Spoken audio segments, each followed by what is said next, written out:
Not long after the confrontation with a warband, Redith says, "All right, looks like we're here, everyone. Ahead of you is an entrance to a narrow entrance of which seems to be a cave system."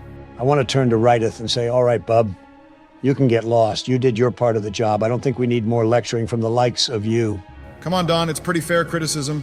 The world isn't black or white. I get what he's saying, and it makes sense. At least take it into consideration. Nah, man, what you don't get is I don't give a shit what he has to say. I do things for me, and me alone. And if other people can't keep up or protect themselves, well, that sucks for them. It is a cruel world, but damn it, you know this shit is out there. Do something about it. I'm not going to be tiptoeing my whole life just because it may hurt some people. I shake my head and start going inside of the cave. I'm staying out of this. Redith scoffs, shakes his head, and says, "I'd wish you good luck, but it seems like you don't need it," and begins to make his trek back west.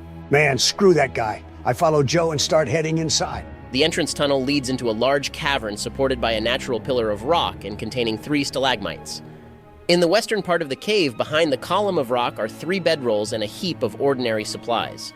Sacks of flour, bags of salt, casks of salted meat, lanterns, flasks of lamp oil, pickaxes, shovels, and other gear. Amid the supplies, you see the body of a dwarf miner, dead for at least a week. The northeastern section of the cavern has collapsed, forming a 10-foot wide, 20-foot deep pit.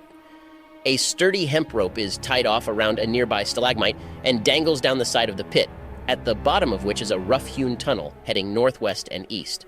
I want to check the body of the dwarf to possibly identify him.